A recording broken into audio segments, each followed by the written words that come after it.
प्रदोष व्रत करने से सभी मनोकामनाएं पूर्ण होती हैं। सुख समृद्धि, अच्छा स्वास्थ्य और जीवन के सभी दोष व कष्ट दूर होते हैं, जिससे शिव कृपा से धन धान्य, संतान और मोक्ष की प्राप्ति होती है।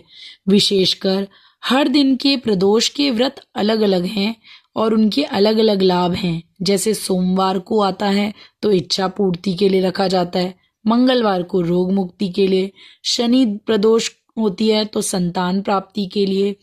इसी तरीके से अलग अलग वार पे प्रदोष व्रत रखने के अलग अलग लाभ हैं।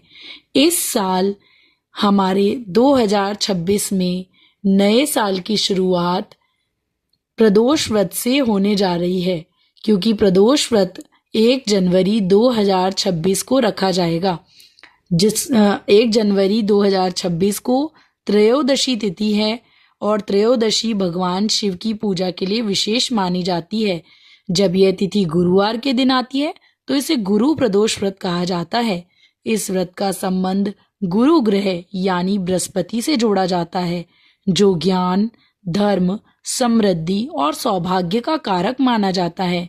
गुरु प्रदोष व्रत के दिन भगवान शिव और भगवान विष्णु की पूजा करने से जीवन में सकारात्मक बदलाव आते हैं और कई प्रकार की बाधाएं दूर होती हैं। इस शुभ संयोग में की गई पूजा से भक्तों को सुख समृद्धि, मानसिक शांति, रोगों से मुक्ति का आशीर्वाद प्राप्त होता है।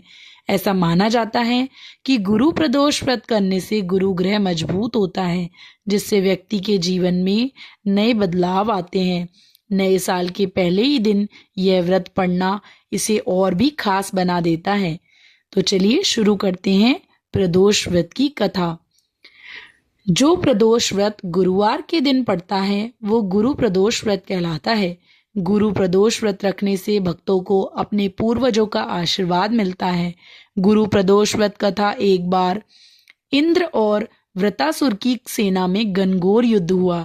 देवताओं ने दैत्य सेना को पराजित कर नष्ट भ्रष्ट कर डाला। यह देख वृतासुर अत्यंत क्रोधित हो स्वयं युद्ध को उद्वत हुआ। आसुरी माया से उसने विकराल रूप धारण कर लिया। सभी देवता भयभीत हो गुरुदेव बृहस्पति की शरण में पहुंचे।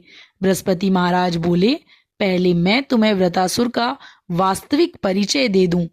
वृतासुर बड़ा तपस्वी और कर्मनिष्ठ है। उसने गंधमादन पर्वत पर घोर तपस्या कर शिवजी को प्रसन्न किया। पूर्व समय में यह चित्ररथ नाम का राजा था। एक बार वह अपने विमान से कैलाश पर्वत चला गया।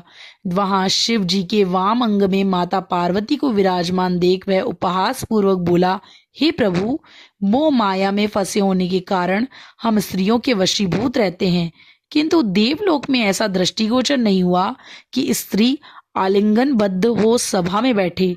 चित्ररथ के वचन सुन सर्वव्यापी शिव शंकर हंसकर बोले, हे राजन, मेरा व्यावहारिक दृष्टिकोण पृथक है। मैंने मृत्युदाता कालकूट महाविष का पान किया है, फिर भी तुम साधारण जन की भांति मेरा उपहास उड़ाते हो।